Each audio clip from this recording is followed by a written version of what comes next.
안녕하세요, 형제자매님들. 오늘은 화면에 보시는 주제, 진짜 그리스도인은 왜 큰 부자가 되지 못할까? 라는 주제로 제가 제 신앙적 생각을 우리 형제자매님들과 함께 나눠보도록 하겠습니다. 먼저는 한 두 가지 정도가 좀 전제되어야 합니다. 진짜 그리스도인의 기준은 뭔가? 라는 부분하고 큰 부자의 기준은 또 뭔가?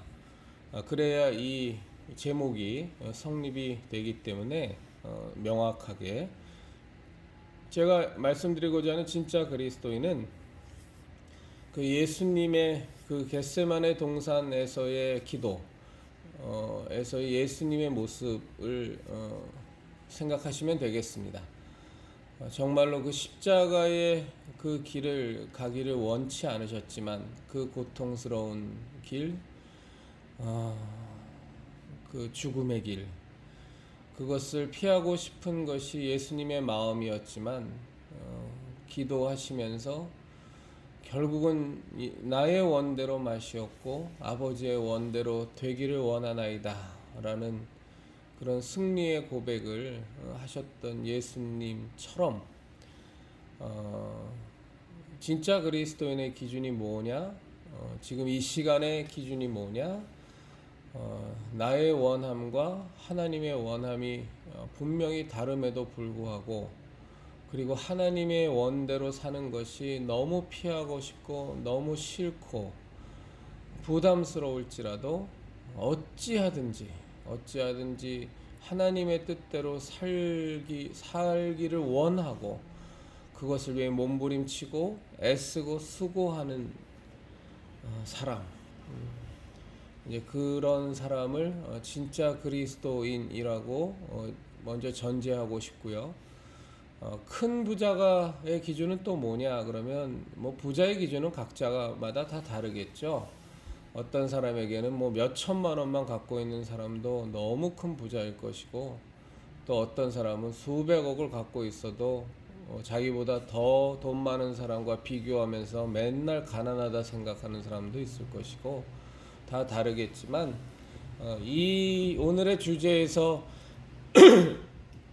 큰 부자로 정의하는 것은 정말 한 국가를 또 전 세계에 어떤 영향력을 미칠 수 있는 크건 작건 영향력을 미치며 경제적인 부분에 있어서 인간의 삶에 또 국민의 삶에 지대한 영향을 미칠 수 있는 그런 정도의 경제적 규모를 갖고 있는 그런 사람을 얘기합니다. 지금 우리가 더 구체적인 사례를 들면 소위 말하는 빅테크라고 하는 기업들, 뭐 구글이니 아마존이니 뭐 페이스북이니 뭐 일론 머스크의 기업이라든가 뭐 조지 소로스니 혹은 우리가 딥스테이트하고 관련이 되어 있다 그래서 굉장히 경계하고 있는 로스차일드 가문이라든가 뭐 이런 사람들을 얘기하는 거고요. 뭐 한국으로 따진다면 뭐 명확하게 규정이 된 뭐 대기업 총수들, 오너 일가들 뭐 그런 사람들이 되겠죠. 지금 말씀드린 그런 부류의 이 두 가지를 전제로 하고 지금 말씀드린 그 두 부류의 그 부류의 사람들 가운데 교회 다니는 사람들은 물론 있습니다. 저는 지금 교회를 다니는 사람을 대상으로 한 것이 아니라 진짜 그리스도인들이 왜 그런 큰 부자 가운데에서 보이지 않느냐, 아예 한 명도 없느냐라는 부분에 대해서 같이 함께 말씀을 나누고 싶은 겁니다. 대전제가 되는 성경 말씀을 두 군데를 읽겠습니다. 마태복음 6장 24절입니다. 마태복음 6장 24절입니다. 한 사람이 두 주인을 섬기지 못할 것이니 혹 이를 미워하고 저를 사랑하거나 혹 이를 중히 여기고 저를 경히 여김이라. 너희가 하나님과 재물을 겸하여 섬기지 못하느니라. 이 마태복음 6장 24절이 우리가 염두에 둬야 되는 이 주제에 대해서 나눌 때 하나의 성경 구절입니다. 그리고 고린도 후서 8장 13절 14절 말씀입니다. 고린도후서 8장 13절 14절. 이는 다른 사람들은 평안하게 하고 너희는 곤고하게 하려는 것이 아니요 균등하게 하려 함이니 이제 너희의 넉넉한 것으로 그들의 부족한 것을 보충함은 후에 그들의 넉넉한 것으로 너희의 부족한 것을 보충하여 균등하게 하려 함이라. 균등하게 하려 함이라. 고린도후서 8장 13절 14절. 요거는 우리가 이 신학적 생각 나누는데 뒷부분에서 다시 한번 강조해 드리도록 하겠습니다. 대전제는 마태복음 6장 24절입니다. 한 사람이 두 주인을 섬기지 못할 것이니 혹 이를 미워하고 저를 사랑하거나 혹 이를 중히 여기고 저를 경히 여김이라. 너희가 하나님과 재물을 겸하여 섬기지 못하느니라. 죄송합니다.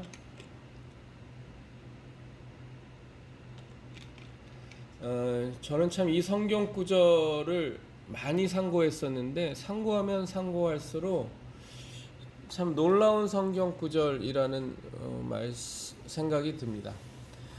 예수님은 재물을 하나님과 같이 섬기는 대상의 위치라고 말씀을 하고 계십니다. 우리들 그리스도인들은 뭐 재물이라는 게 다스리는 거지, 있으면 좋고 없으면 불편한 거지, 있으면 편한 거지, 뭐 이 정도로 가볍게 얘기하면서 마치 재물의 영향력이 별것 아닌 것처럼 폄훼하고 또 그렇게 폄훼하는 자신이 무언가 굉장히 신실한 신앙인처럼 착각하고 자기가 신앙이 굉장히 돈독한 것처럼 스스로 생각하는 경우가 되게 많은데, 굉장히 많은데, 예수님은 재물에 대해서 그렇게 생각하지 않으십니다. 그렇게 말씀하지도 않으십니다. 재물은 하나님과 재물을 겸하여 섬기지 못하느니라 라고 단호히 말씀하실 정도로 재물이 갖고 있는 힘, 재물이 갖고 있는 파워, 재물이 갖고 있는 마성은 엄청나게 강력하다는 것을 예수님은 분명히 얘기하십니다. 다시 한번 마태복음 6장 24절을 읽겠습니다. 한 사람이 두 주인을 섬기지 못할 것이니, 그러니까 하나님도 잘 믿고 재물도 잘 다스리는 못한다는 겁니다. 혹 이를 미워하고 저를 사랑하거나 혹 이를 중히 여기고 저를 경히 여김이라. 절대로 재물이라는 것은 우리 가운데 삶 속에 들어오면 그것을 우리는 섬기게 되는, 중요하게 여기게 되는 그런 마성을 재물은 갖고 있다는 겁니다. 우리 형제자매님들 다 아시겠습니다만 머니라는 단어가 맘몬신, 사탄의 부하죠.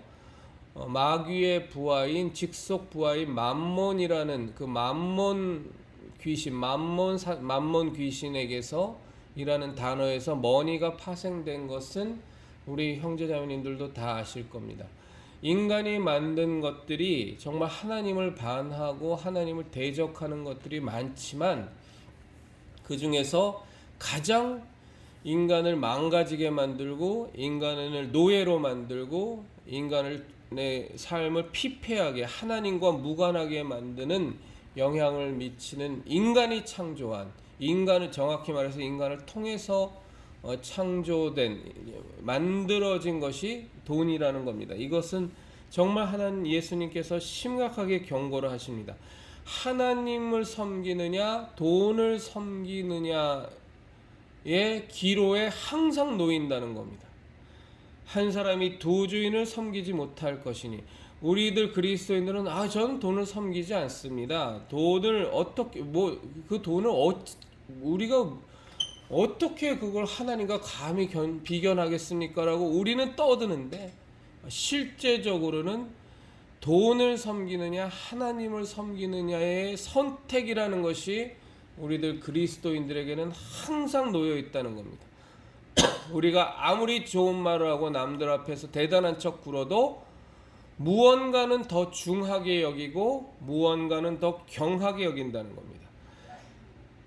혹 이를 미워하고 저를 사랑하거나 한 사람이 두 주인을 섬기지 못할 것이니 혹 이를 미워하고 저를 사랑하거나 하나님을 사랑하고 하나님 뜻대로 살려고 하면 돈이라는 것이 갖고 있는 마성에 대해서 미워하게 되고 그것과 싸우게 되는, 그렇지 않으면 하나님을 거추장스럽게 생각하고 하나님을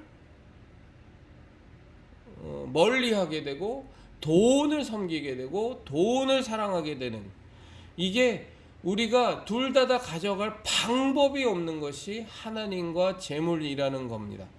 그런데 이 부분을 우리가 아무리 대단한 척 얘기를 해도 모든 사람들은, 인간이라는 사람들은, 심지어 우리들 그리스도인들조차도 이 절대적인 명제 앞에서 옴짝달싹하지 못하고 무조건 이 냉엄한 현실 가운데 우리는 선택해야 된다는 거죠. 하나님을 선택할 거냐, 재물을 선택할 거냐. 하나님을 선택하면 재물은 알아서 따라와. 그러니까 난 하나님 선택할래 라고 우리가 그렇게 쉽게 생각할 수 있지만, 사실은 그것은 재물을 얻기 위해서 하나님을 선택하는 거니까 지독한 위선과 지독한 가식인 거죠. 죄송합니다.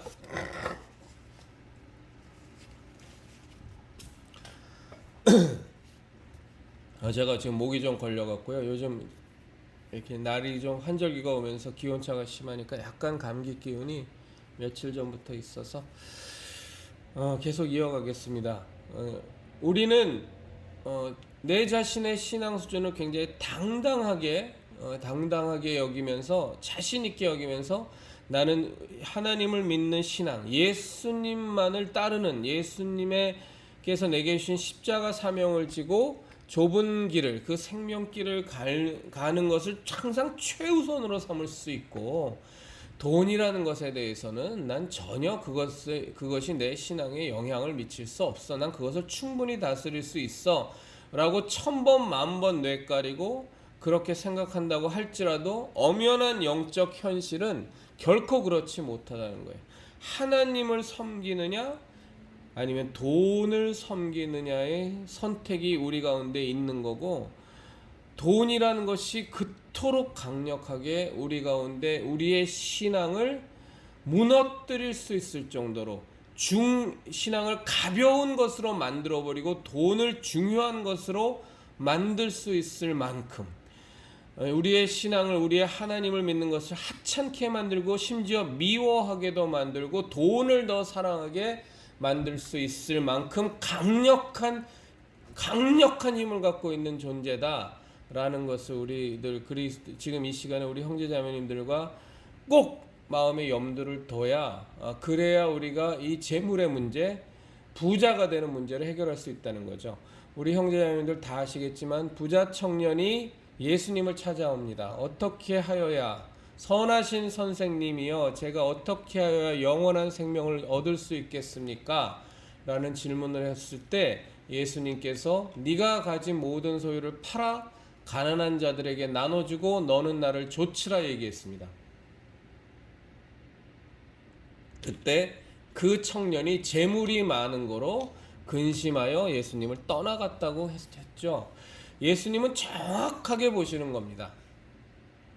부자 청년이 와서 나는 율법도 잘 지켰고 하나님을 최우선으로 생각하고 저는 돈 같은 것에 대해서 그렇게 연연하는 사람이 아니라 더 중요한 가치인 진리를, 영생을 얻기를 더 소중히 여기는 사람이라고 너스레를 떨었지만, 예수님은 그가 갖고 있는 최대의 약점을 정확히 아시는 겁니다. 그래서 바로 예수님은 그에게 미션을 주시는 거죠. 네가 가진 모든 소유를 다 팔아 가난한 자들에게 나눠주고 너는 나를 쫓으라라는 그 청년이 갖고 있는 최대의 약점을 딱 짚어버리니까 바로 그 청년은 재물이 많은 거로 근심하여 떠나가 버리는 겁니다. 우리 인간이 하나님 앞에서 아무리 너스레를 떨고 잘난 척하고 내 신앙이 아무리 대단한 척해도 우리의 신앙은 그 수준 그대로 나오는 겁니다. 돈에 대해서 우리가 초연한 척하고 초월한 척해도 우리는 돈에 대해서 어마어마하게 연연을 하고 이 돈이라는 것 때문에 신앙 버리기를 밥 먹듯 하는 겁니다. 우리 형제자매님들, 이 사회를 보십시오. 이 사회를 돌아가게 만드는 헤게모니, 중심축이 뭡니까? 사실은 돈이거든요. 돈 때문에 전쟁하고 돈 때문에 사람 죽이고 심지어 돈 때문에 가족 간에 파탄이 나기도 하고 자기 부모를 살해하기도 하는 이런 말도 안 되는, 아니 우리가 상식적으로 생각해보면 돈 때문에 부모를 죽여, 돈 때문에 자식을 버려, 이게 말이 됩니까? 그런데 돈 때문에 그렇게 합니다. 왜 그렇죠? 돈이라는 것은 영적인 엄청난 파워를 갖고 있기 때문에 이 돈 문제를 둘러싸고서는 우리가 이해할 수 없는, 상식으로는 이해할 수 없는 일들이 벌어지는 겁니다. 그것을 예수님은 정확하게 우리에게 말씀하고 계시고 둘러 말하지 않고 치고 들어오는 겁니다. 하나님과 재물을 겸하여 섬기지 못하느니라.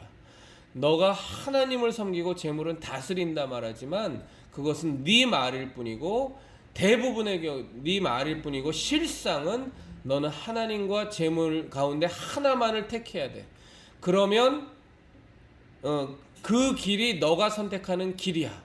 거기에 또 뭐 얄팍하게 하나님을 택하면 재물은 알아서 주시겠지, 이렇게 무슨 뭐 투자, 하나님을 믿는 것이 투자처럼, 돈 놓고 돈 먹기처럼 요즘 현대의 우리 신앙이라는 것이 워낙에 이렇게 기복적이고 미신적이고 마치 도박판처럼 변해버린 세태라 이런 것들이 우리들 그리스도인들에게는 아주 익숙한 모습이지만, 그러나 그 문제가 아니라 돈과 재물이라는 것과 하나님이라는 것은 무조건 하나만 선택해야 되는 거야. 그 뒷일은 네가 생각할 부분이 아니야 라고 하나님은, 아주 예수님은 정확하게 단호하게 말씀드리는 겁니다. 드리는 것이 아니라 말씀하고 계신 겁니다. 그럼 우리가 성경을 보면 정말 이 재물의 문제에 대해서 하나님과 재물을 놓고 고민하지 않고 정말 하나님만을 섬기면서 어마어마한 재물마저도 통치할 수 있는 그런 기회, 그런 권한을 부여받은 사람이 없었냐? 그럼 실제적으로 있었죠. 가장 대표적인 게 누굽니까? 요셉이죠. 요셉은 30세에 여러 고난을 거치면서 너무나도 힘든 과정을 통해서 30세에 애굽의 총리로 전격 발탁되고 난 뒤에 요셉은 온 바로가 스스로 많은 대신들 앞에서 얘기했던 것처럼 내가 가진 이 보좌 외에는 다른 모든 것은 다 요셉이 다스릴 수 있다라고 아예 공언을 해버린 이유로 요셉의 그 권력은, 요셉의 힘은 뭐 상상을 부러워하는 상태가 됐죠. 그리고 그 당시 애굽은 전 세계에서 가장 강대한 국가였습니다. 바로에게 하나님께서 꿈을 주시고 그 꿈을 요셉을 통해서 하나님은 해석하게 해주시면서 요셉은 그 애굽의 총리가 되었는데, 그 꿈의 해몽대로 7년간의 대풍년이 일어났고 세계에, 그리고 그 뒤에 7년간의 대흉년이 일어났습니다. 사람들은 살기 위해서 어떻게든 먹고 살아야 되니까 7년간의 흉년에 들어섰을 때 먼저는 자신들이 갖고 있던 모든 돈을 갖고 애굽을 찾아와 요셉에게 간청하고 돈을 지불해서 곡식을 삽니다. 그 곡식이 다 떨어졌는데도 불구하고 흉년이 계속되자 사람들은 그 다음에는 무엇을 갖고 오냐 하면, 성경을 보면 자신들이 소유했던 가축들을 다 가져옵니다. 곡식이 없으니까 가축을 먹일 수도 없는 거죠. 그래서 그 가축들을, 자기가 가진 모든 가축들을 다 요셉에게 양도하고 곡식을 얻어갑니다. 그리고 그 곡식이 떨어지고 난 뒤에도 또 흉년은 계속되니까 그 뒤에 그들이 가져온 것은 토지를 가져옵니다. 자신들이 가졌던 모든 땅을 요셉에게 다 넘기고 곡식을 얻어갑니다.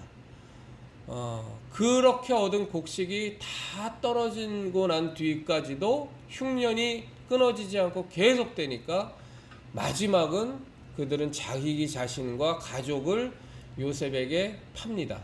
한마디로 말해서 애굽의 바로의 노예로 자기와 자기 가족을 파는 거죠. 그리고 곡식을 얻어갑니다. 곡식을 얻어가는 것이라는 표현이 이때부터는 맞지 않죠. 왜냐하면 자신과 가족들에 대한 소유권이 바로와 요셉에게 다 속해 버렸으니까 그 소유주인 그들이 이제 그들을 먹고 살게 해주죠. 그러면서 경작을 하게 하고 소위 말해서 소작농이 되는 거죠. 경작을 하게 하고 그 경작된 산출물의 얼마를 바치게 만들면서 그 사람들과 가족을 다 소유하게 됩니다. 자, 보십시오. 그 당시에 애굽은 전 세계에서 가장 강력한 국가였습니다. 지금으로 치면 미국 같은 존재였죠.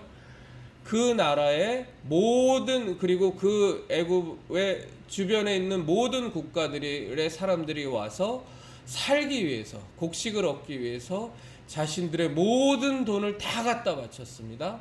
그 뒤에는 모든 가축을 다 갖다 바쳤습니다. 그 뒤에는 모든 토지를 다 갖다 바쳤습니다. 애굽만이 아닙니다. 전체 그 주변에 있는 모든 국가들이 살던 국민들, 사람들이 다 그렇게 했다는 거예요. 그리고 나중에는 자신과 가족들까지 모두 그들의 소유로 노예로 다 넘겼습니다. 이거보다 더 큰 부자가 인류 역사상 있었을까요? 아마 솔로몬도 이만큼의 부유함은 절대로 갖고 있지 못했을 겁니다. 그런데 또 불구하고 요셉의 신앙이 어떠했죠? 요셉이 타락했나요? 전혀 그렇지 않습니다. 요셉은 나중에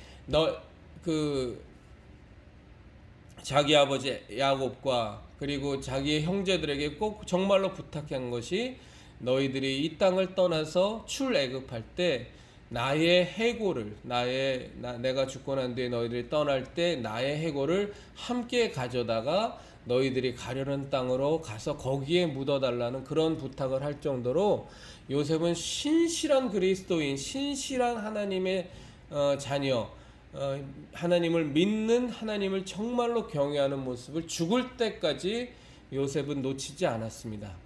요셉은 야곱이 자기의 아들, 요셉의 두 아들에게 기도할 때, 제가 지금 이름이 당장 기억이 안 납니다만, 장자와 그리고 차자에게 야곱이 머리에 손을 얹고 기도할 때 왼손과 오른손이 장자에게 오른손, 차자에게 왼손이 가야 되는데 그것이 바뀌어서 기도하는 걸 보고 요셉은 야곱에게 아버지 손이 바뀌었습니다, 거꾸로 하셔야 됩니다 라고 얘기할 만큼 영적인 하나님을 믿고 따르는 사람이 주는 기도가, 그 복이 얼마나 실제적인 것인가에 대해서 정확하게 알고 있었고, 행여나 장자가 차자가 받을 복을 받고 차자가 장자가 받을 복을 받을까봐 두려워서 야곱에게 간청까지 했던 사람입니다.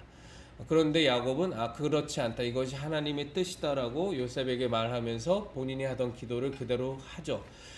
이 죽을 때까지 이토록 신실한 신앙인이었던 요셉은 자기가 애굽의 총리가 됐건 바로가 가장 모든 권한을 자기에게 다 위임한 어마어마한 권력자가 됐건 그 모든 것에 대해서 요셉은 관심이 없었습니다. 그것을 반증하는, 그것을 입증하는 구절이 뭐냐면, 야곱이 죽고 난 뒤에 요셉을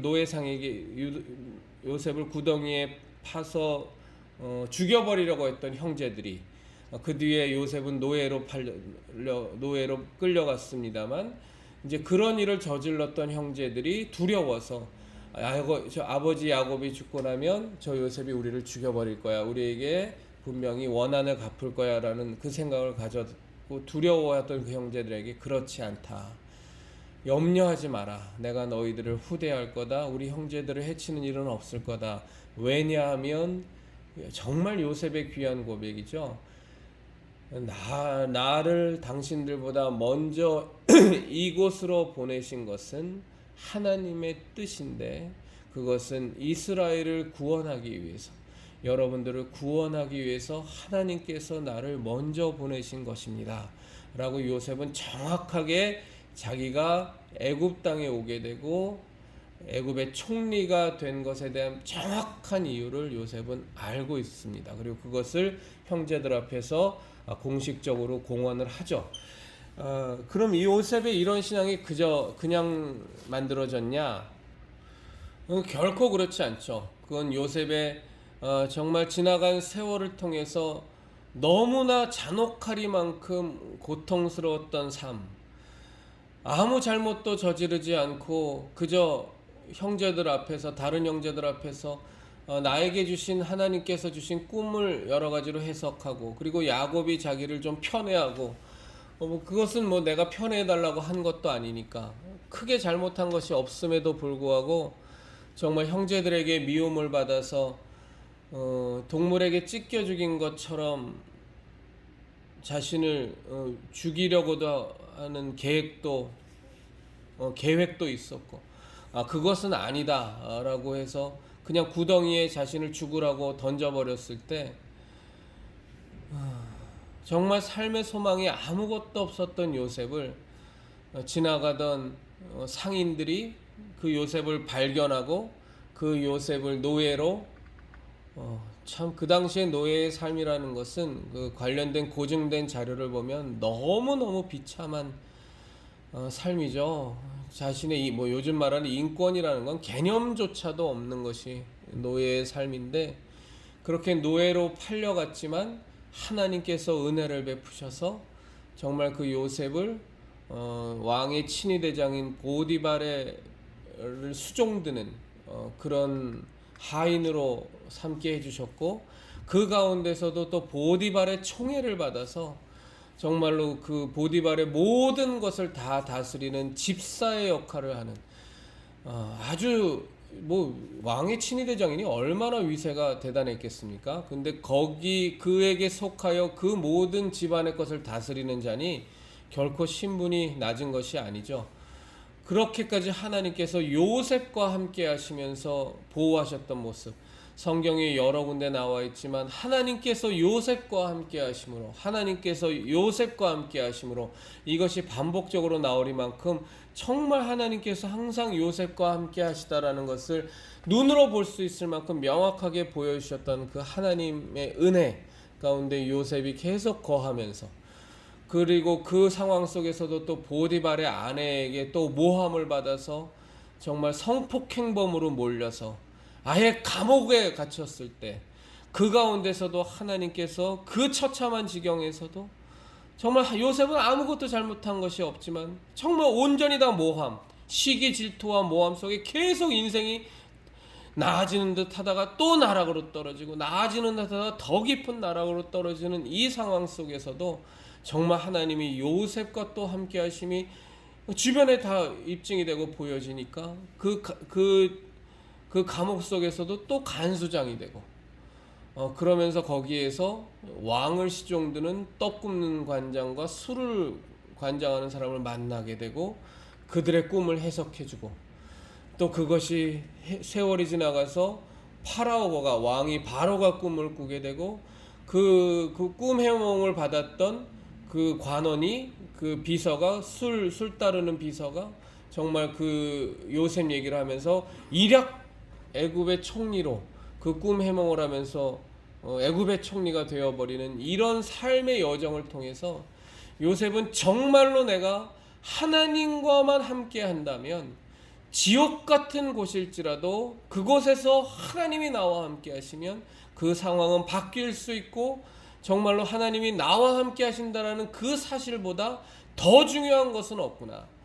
이 내가 처하는 상황이라는 것은 이렇게 바뀔 수도 있고, 이렇게 좋아질 수도 있고, 이렇게 나빠질 수도 있고, 이렇게 열악해질 수도 있고, 이렇게 호전될 수도 있지만 그 모든 것들은 중요한 것이 아니고, 중요한 것 하나는 하나님께서 나와 함께 하시느냐, 내가 하나님의 은혜와 사랑 속에 거하느냐, 하나님과 나와의 관계가 끊어지지 않고 하나님과 나와의 관계가 원활하게 소통되어지는, 함께 동행하는 관계냐라는 것이 요셉에게는 철저하게 학습되어지고 신앙적으로 고백되어졌던 거죠. 그러니까 이런 고백이니까, 이런 요셉이니까 온 천하의 땅과 돈과 토지와 가축과 심지어 모든 사람들까지 다 소유로 삼았어도 결코 하나님을 믿고 따르는 자의 모습에서 눈꼽만큼도 움직이지 않고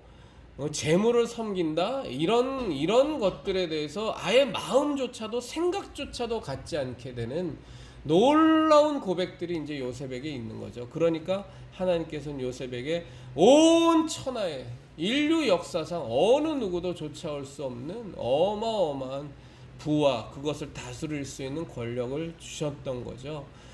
왜 사실은 온 천지 만물을 창조하신 하나님께서 아담에게 이브에게 주셨던 것이 이것이잖아요. 하나님이 창조하신 모든 것을 다스리는 통치 권한. 그것이 뭐 소유권과 무슨 차이가 있겠어요? 모든 것을 다스릴 수 있고 내 마음대로 사용할 수 있다면 그것이 소유한 자와 똑같은 거죠.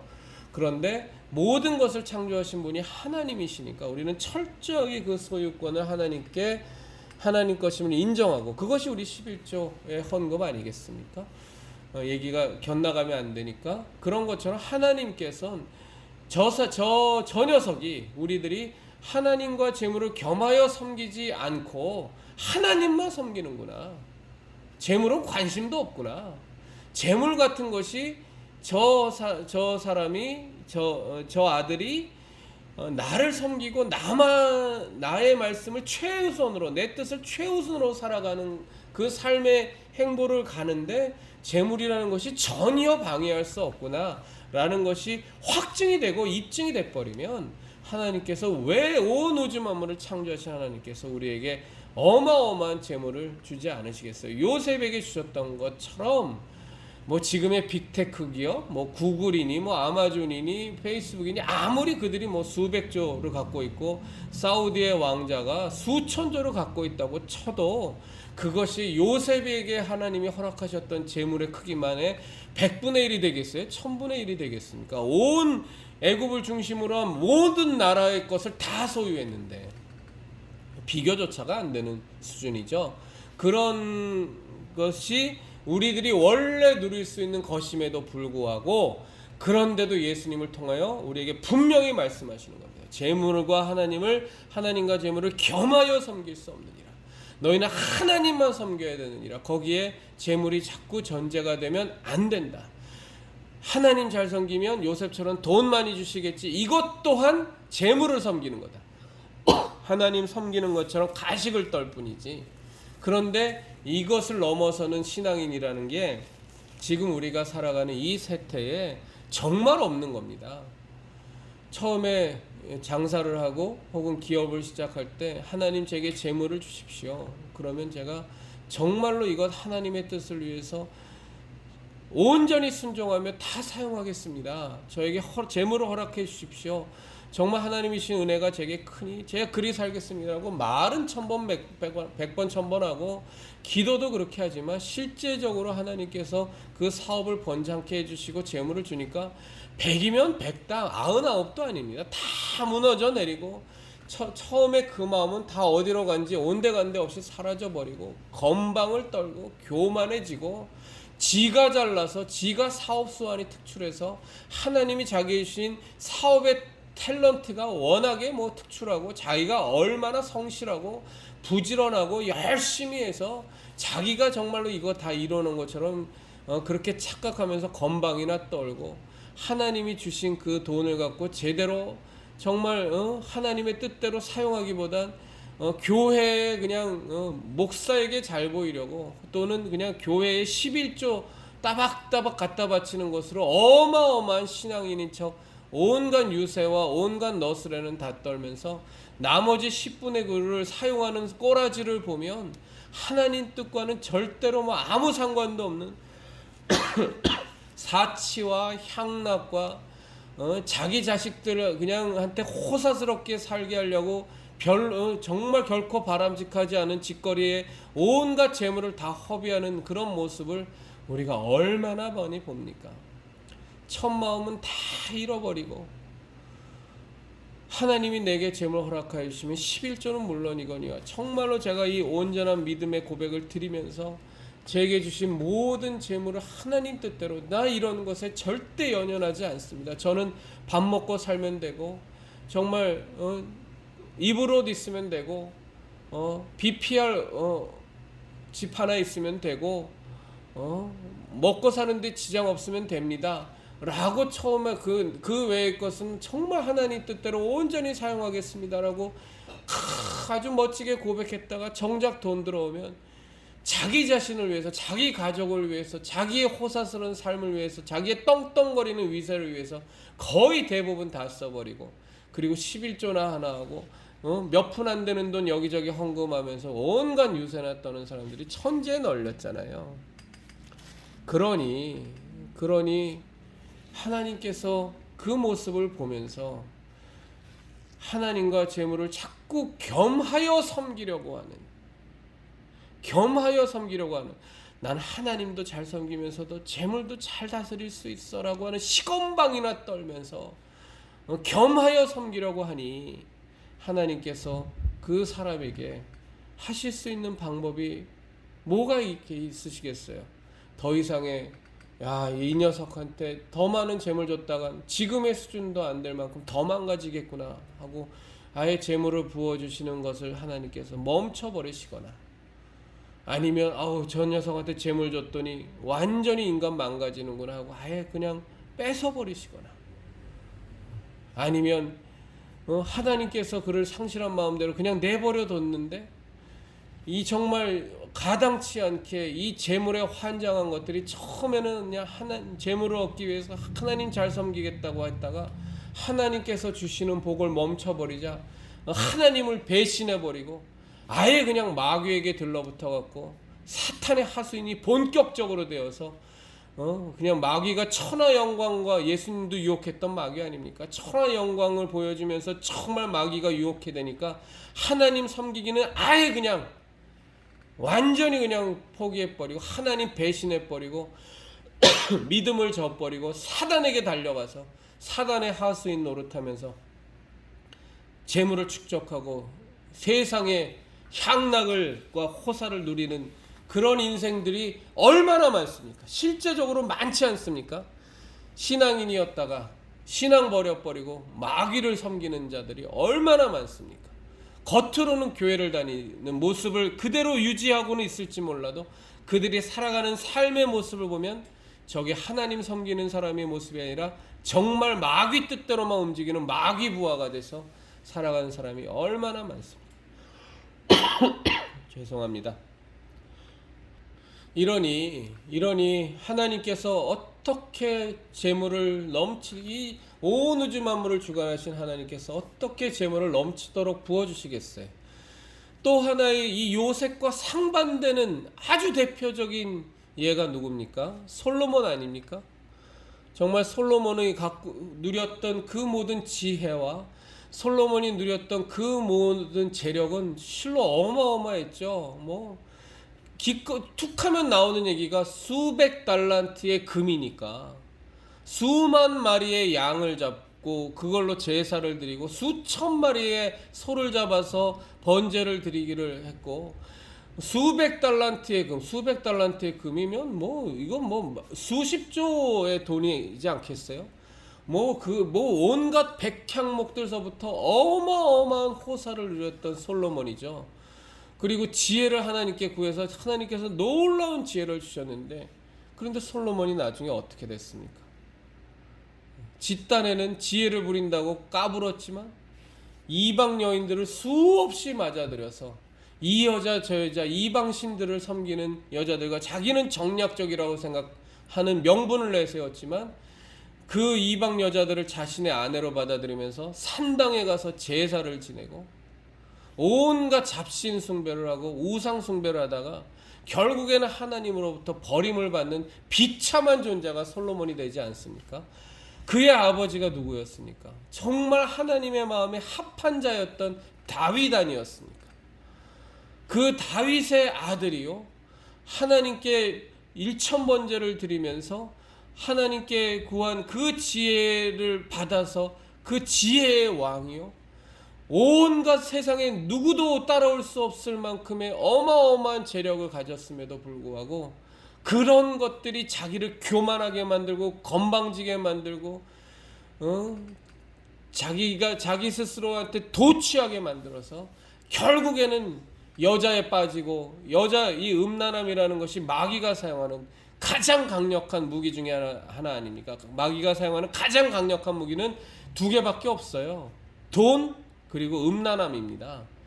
이 두 가지만 잘 컨트롤할 수 있으면 마귀의 근본적인 수작질에는 안 넘어갈 수 있어요. 근데 이것이 워낙에 강력하고 이 음란함을 통한 마귀의 수작질, 이 돈을 통한 마귀의 수작질이 워낙에 강력하니까 목사라고 하는 것들도 처음에 신실했던 것들도 다 픽픽 쓰러지고 다 나자빠져 버리고 여기에다 묶여서 엉망진창이 돼버리죠. 뭐 그것 외에도 더 있습니다. 가장 강력한 무기는 돈과 음란함이거든요. 거기에 그냥 그대로 걸려 넘어지는 거죠. 뭐 솔로몬도.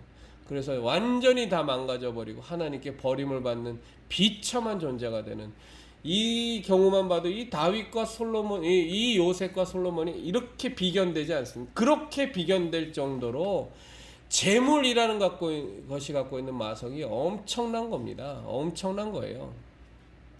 자, 그러면 이 재물을 하나님께서 우리들 그리스도인들이 정말로 요셉처럼 또 욥처럼, 욥 보십시오. 우리 욥기 한번 볼까요? 욥기를 보시면 욥이 어떤 사람이었는지 너무너무 놀라운, 정말 하나님을 경외하는 사람이었습니다. 욥기 1장을 보면 욥을 어떻게 표현했냐 하면 우스 땅에 욥이라 불리는 사람이 있었는데 그 사람은 온전하고 정직하여 하나님을 경외하며 악에서 떠난 자더라. 온전하고 정직하여 하나님을 경외하며 악에서 떠난 자더라. 그럼 이 요셉이 갖고 있었던 이 부귀영화가 어느 정도였냐면 그의 소유물은 양이 7,000마리요, 낙타가 3,000마리요, 소가 500결이요, 한 결이가 2마리거든요.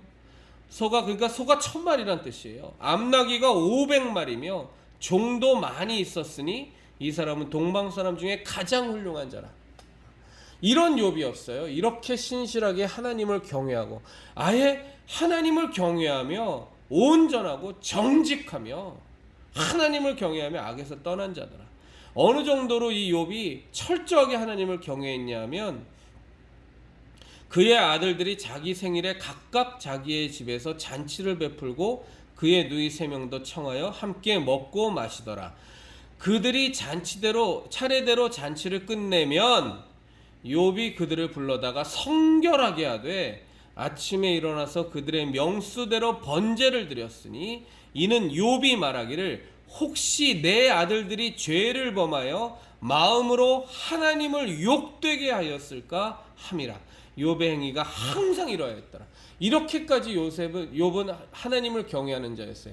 생일 잔치하고 온갖 잔치를 했을 때 거기에서 먹고 마신 그 자식들이, 자기의 자녀들이 혹시라도 하나님 앞에 죄를 범하고 하나님을 무시하고 하나님 앞에 범죄할까 두려워서 그 다음 날이면 그 사람의 자기 자식들의 명수대로 일일이 다 제사를 드릴 정도로, 죄를 속하는 제사를 드릴 정도로, 번제의 제사를 드릴 정도로 이렇게까지 하나님을 경외하고 따랐던 욥이라고요. 그러니까 어마어마한 재산을 준 거죠. 낙타가 7,000마리고 뭐 소가 1,000마리고 이게 뭐 얼마나 어마어마한 재산입니까? 그런데 이 욥을 넘어뜨리려고 사단이 하나님 앞에 가서 참소하죠. 뭐라고 참소하니까 돈 많으니까, 잘 나가니까 하나님 잘 모시는 겁니다 라고 하니까 하나님께서는 사탄에게 그러면 너가 욥의 모든 재산을 다 빼앗아 가봐라. 욥은 그런 사람이 아니다. 그는 정말로 순전하다. 절대로 욥은 그런 자가 아니다 라고 하나님은 자신하는 겁니다. 왜냐하면 하나님은 욥의 신앙을 아시니까요. 잠깐 고난은 받을 수 있지만 결국은 욥이 승리할 그 신앙을 갖고 있다는 것을 하나님 아시니까 사단에게 그것을 허락합니다. 그리고 나서 욥이 겪는 고난은 뭐 이루 말할 수가 없죠. 모든 재산을 다 잃어버리고 가족들이 죽고 배신하고 떠나고 친구들은 자기를 다 배반하고 온갖 비판과 비난을 가하고 그런 것들이 다 지나간 후에 하나님으로부터 큰 깨달음을 얻은 욥이 욥에게 하나님께서 어떻게 해주십니까? 나중에 결국 하나님이 욥에 대해서 기대했던 대로 결국 하나님께서 욥의 신앙을 아시는 하나님께서 사탄에게 처음 얘기했던 그 말씀대로 여호와께서 욥기 42장 10절이죠. 욥이 그의 친구들을 위하여 기도할 때 여호와께서 욥의 곤경을 돌이키시고 여호와께서 욥에게 이전 모든 소유보다 여호와께서 욥에게 이전 모든 소유보다 갑절이나 주신지라. 갑절이나. 우리가 욥기 1장에서 읽었던 것에 갑절을 허락하셨다는 겁니다. 왜요? 그렇게 재물을 많이 허락해도 그 재물이 욥의 신앙을 결단코 눈꼽만큼도 생채기를 못 낼 만큼 하나님만을 경외하니까. 그러니까 온 천지 만물을 주관하시는 하나님이 왜 자기 자식 같은 사랑하는 자에게 이까지 재물이 뭐라고 그걸 안 주시겠어요? 그걸 줬다가 다 재물을 섬기면서 재물을 숭배하면서 다 망가져 버리니까 하나님이 못 주시는 거죠. 그러면 이제 우리 신학적 생각을 나누는 것을 마무리하는 입장에서 우리가 함께 나눴던 아까 처음에 함께 나눴던 고린도후서 8장 13절 14절을 함께 나누면서 마무리를 짓도록 하겠습니다. 고린도후서 8장 13절 14절 다시 읽겠습니다. 이는 다른 사람들은 평안하게 하고 너희는 곤고하게 하려는 것이 아니요 균등하게 하려 함이니 이제 너희의 넉넉한 것으로 그들의 부족한 것을 보충함은 후에 그들의 넉넉한 것으로 너희의 부족한 것을 보충하여 균등하게 하려 함이라. 자, 그러면 우리가 정말 하나님만을 경외하고 하나님만을 섬기고 하나님만을 중요하게 여기며 살면 하나님께서 정말로 우리 각자의 사명에 따라 다르겠지만 저 사람을 통해서는 하나님께서 재물을 부어서 그 재물로 하나님의 뜻을 이루는데 사용할 거야 라고 하는 사람들이 있잖아요. 그런 사람들이 분명히 있고 또 그것을 소망하는 그리스도인들도 있지 않습니까? 내가 재물을 통하여 하나님의 나라와 하나님의 뜻이 이루어지는 데 있어서 온전히 사용받기를 원한다라는 그런 소망을 가진 그리스도인들도 있고 또 하나님께서 그를 향해서 그런 뜻을 갖고 계신 분도 있을 텐데 다 망가져 버리니까 돈을 못 부어주시는데 그런데 하나님께서 정말로 욥처럼 요셉처럼 정말 굳건하게 그 신앙이 흔들리지 않고 어마어마한 무한정의 재물을 부어주셔도 눈꼽만큼도 손톱만큼도 요동하지 않고 하나님만을 섬기고 하나님의 뜻대로만 그 모든 것들을 사용하는 자의 사용하는 모습이 뭐냐, 실제적으로 이 삶을 살아가면서 실천적으로 살아가는 모습이 뭐냐. 하나님이 갑자기 어느 날 어느 순간서부터 온 우주 만물에 있는 돈을 툭 떨어뜨려 주시는 게 아니잖아요. 요셉을 부자로 만드실 때에도 요셉의 통치권을 넓혀 주실 때에도 보면 하나님께서 먼저 요셉에게 온 세상의 돈을 다 주셨고 그 다음에 가축까지도 다, 그 다음에 토지까지도 다, 그 다음에 사람까지도 다 이렇게 계속 확장을 시켜주신 것처럼 거기서 요셉이 삐딱선 타고 엄한 길로 가버리면, 잘못된 길로 변질돼 버리면 하나님께서 멈추셨겠죠. 그런데 그렇게 멈추시지 않고 하나님께서 자신의 원하시는 대로 그렇게 무한정으로 부어주시는 모습을 가려면 무엇을 우리가 해야 되느냐 하면 이 균등하게 한다라는 것을 결코 우리가 잊으면 안 됩니다. 균등하게 하는 일에 우리가 익숙해져야 돼요. 성경은 처음부터 끝까지 사유재산을 철저히 인정합니다. 평등 세상, 평등한 분배를 외치는 것은 저 마귀의 생각이에요. 좌파 빨갱이 사회주의자들의 생각입니다. 하나님이 우리에게 말씀하시는 것은 평등하게 함이 아닙니다. 균등하게 하는 겁니다. 균등과 평등의 차이가 뭐냐? 평등이라는 것은 산출물이 나오면 그 산출물이 나오는데 기여한 사람이 100명이라면 그 산출물이 100개라면 기여한 사람이 100명이니까 모두 하나씩 나눠가죠. 이게 평등이에요. 그 산출물 100개를 만드는 데 있어서 누구는 굉장히 많은 수고를 했고 누구는 정말 별로 하는 일 없이 빈둥빈둥 농땡이만 쳤는데 그런데도 불구하고 다 하나씩 나눠준다는 게 이게 평등입니다. 이런 망하는 거예요. 이건 마귀의 방법이고 이것을 추구하는 게 공산주의요, 사회주의요, 좌파 빨갱이들이 이런 짓거리를 하는 겁니다. 이러면 망하는 거예요. 이건 하나님의 법칙이 아닙니다. 하나님의 법칙은 평등이 아니고 균등이에요. 균등은 뭐냐면 각자의 노력과 각자의 열심에 의해서 차별적인 성과물들을 인정하는 거예요. 어떤 사람은 열심히 부지런히 정직하게 일을 하니 정말로 그가 농땡이 부리고 놀면 하면서 대충 하던 사람은 5의 수확밖에는 못 얻었는데 어떤 사람은 동일한 토지에서 열심히 일하니까 100개의 수확을 얻었다면 그 100개가 자신의 소유가 되는 것을 성경은 처음부터 끝까지 하나님은 인정을 하세요. 다만 그걸 균등하게 쓰라는 거예요. 하나님이 이 모든 것을 너희에게 허락한 것이니 모든 소유권은 너희의 것이 아니라 하나님의 것이니 하나님으로부터 온 것이니 너희는 너희가 수고하고 애쓴 것에 대해서 그것이 하나님으로부터 왔음을 인정하고 그것을 하나님의 뜻대로 나눠주라는 거예요. 균등하게 어려운 이웃을 보면 도와주고 핍절한 사람을 보면 도와주고 그들의 필요를 채워주고 그것을 네가 결정해서 너의 자원함으로 너의 신앙으로 네 스스로가 그 신앙 가운데 너의 결정으로 너가 선택해서 하라는 거예요. 왜? 그것이 하나님의 뜻이라고 네가 진정으로 확신한다면 너의 결정으로 너의 선택으로 그것에 순종하라는 거죠. 그것이 균등하게 하는 거예요. 이것이 그리스도인들이 가져야 하는 재물에 대한 관입니다. 이것이 우리가 이 땅에서 살면서 실천해야 되는 실천적인 삶에 나타나는 모습이에요.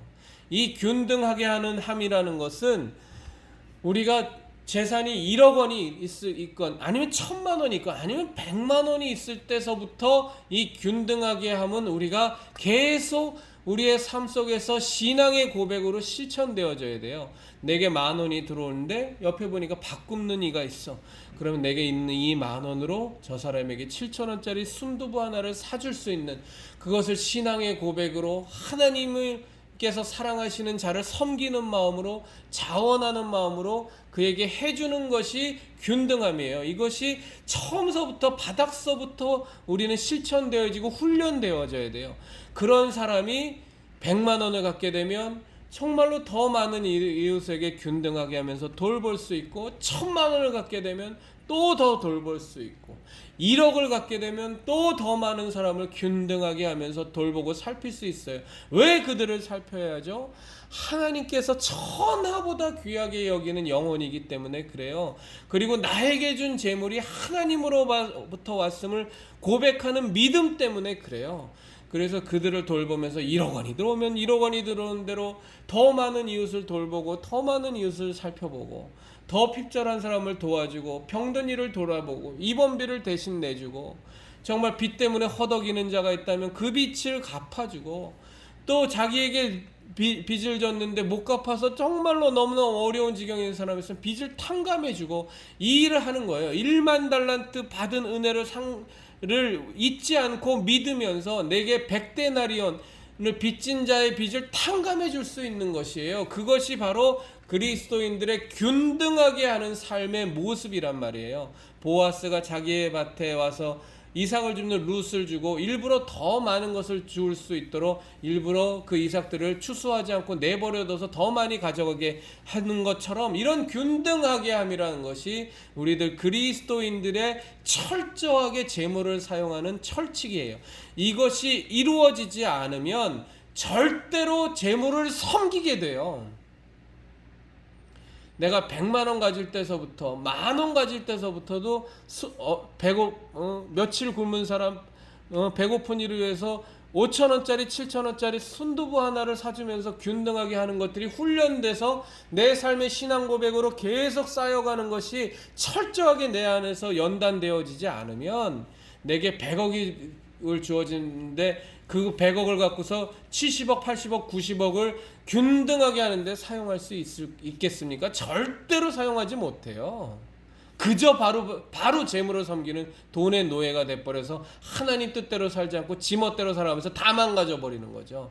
그래서 이 균등하게 함이 내 재산이 하나님께서 허락하신 재물이 적을 때서부터 계속 훈련되어지고 습관화되어지고, 그것을 하지 않으면 내 마음이 불편해서 견딜 수가 없고, 하나님이 사랑하시는 저 영혼에게 하나님이 허락하신 이 재물을 사용하여 그들의 어려움을 해결해 주지 않으면 도무지 밤에 잠이 안 오고, 이런 것들이 계속 되어져야 하나님께서 100만 원 허락하셨다가 정말 균등하게 사는, 내 뜻대로 이 재물에 얽매이지 않고 재물을 숭배하지 않고 하나님의 뜻대로만 정말 사는구나 라는 것이 하나님께 인정이 되면 1000만 원 허락하시고 1억을 허락하시고, 1억을 줬는데도 역시 동일하게 조금의 흔들림도 없이 하나님 뜻대로 균등하게 하는 삶을 살아가면 100억을 허락하시고, 100억을 줬는데도 뭐 전혀 미동도 하지 않는 삶을 살아가면 1000억을 주시고 조를 주시고 어마어마한 재물을 허락하여 주시는 거예요. 그런데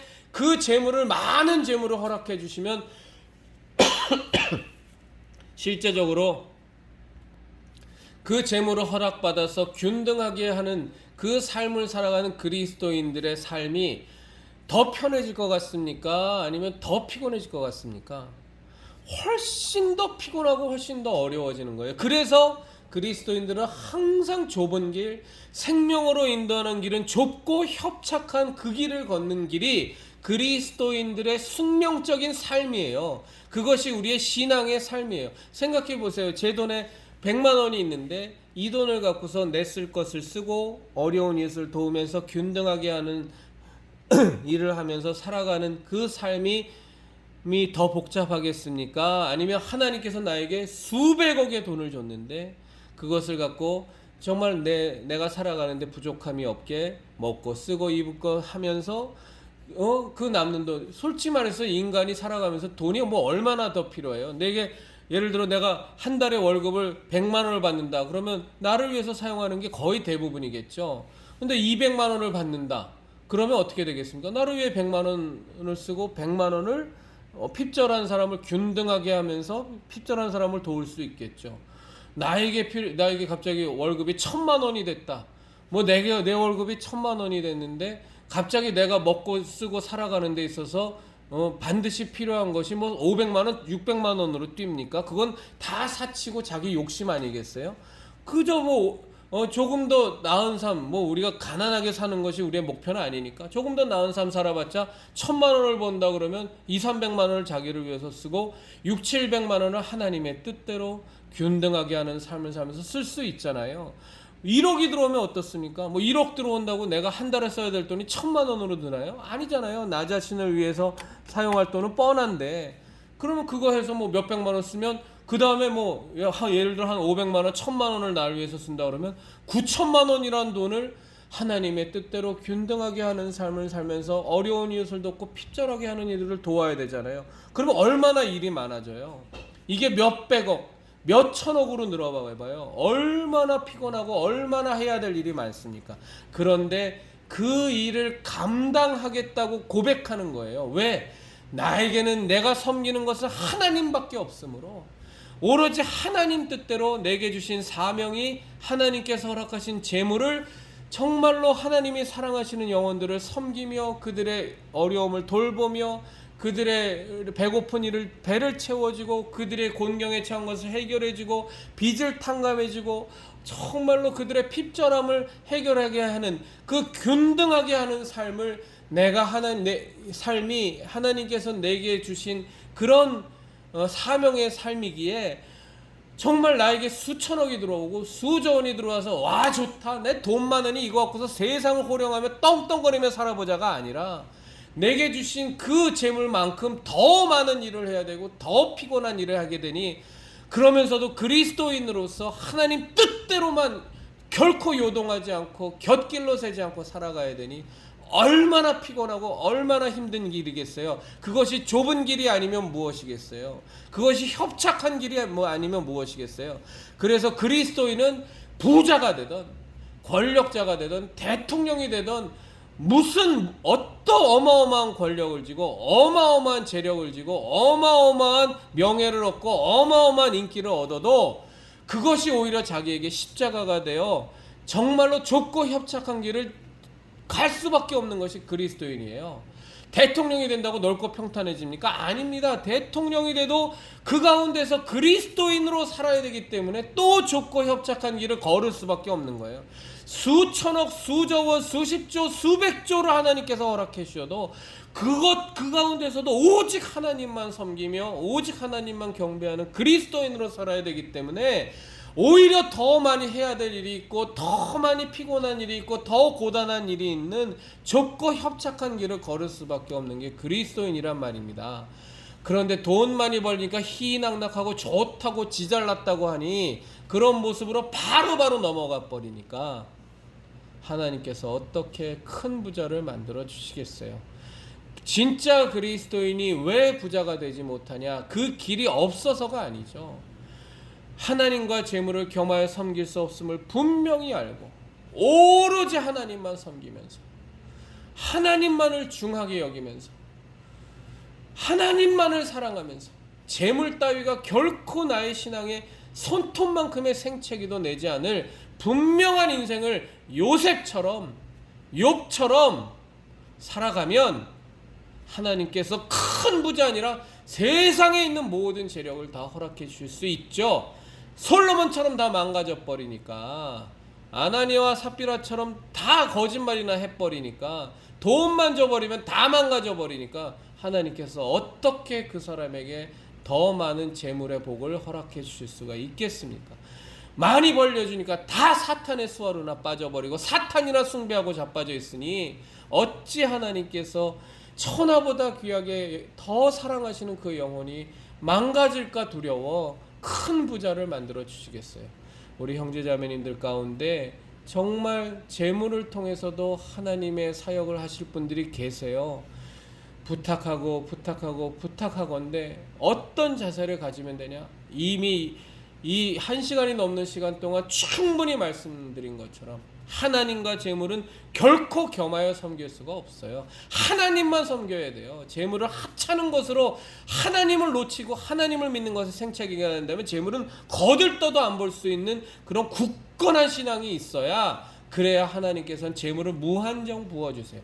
요셉처럼 욥과 같이 하나님께서 100% 인정할 수 있는 그런 고난과 시련과 연단을 통해서 정말 정금 같은 신앙을 갖고 계시면 하나님께서 애시당초 아담과 이브에게 주셨던 그 어마어마한 통치권을, 그 다스리는 권을 우리 형제자매님들에게 부어주신단 말입니다. 그러면 그렇게 해서 하나님이 부어주실 때 정말 작은 것서부터 하나님이 허락하시면 그것을 갖고 균등하게 하는 삶, 다시 한번 말씀드리면 절대 평등한 삶이 아니라 정말 신앙적으로 하나님이 우리에게 말씀하신 균등하게 하는 삶을 10,000원이 생기면 10,000원이 생긴 대로 균등하게 하는 삶을 살고 100,000원이 생기면 100,000원이 생긴 대로 균등하게 하는 삶을 살고 가난한 자를 돌보고 핍절한 자를 돌보고 부족한 자를 돌보고 빚을 탕감해주고 정말로 그들의 빚을 대신 갚아주고 그들과 함께하는 그런 균등하게 하는 삶을 사시면 10,000원 허락하셨다가 100,000원 허락하셨다가 1,000,000원 허락하셨다가 1억을 허락하셨다가 100억을 허락하셨다가 1,000억을 허락하셨다가 몇십조, 몇백조, 몇천조 이 세상의 모든 권한들을 하나님께서 허락하여 주십니다. 진짜 그리스도인이 왜 큰 부자가 못 돼요? 될 수가 있죠. 다 망가지니까 못 된 거죠. 다 망가지니까 하나님이 막으시는 거죠.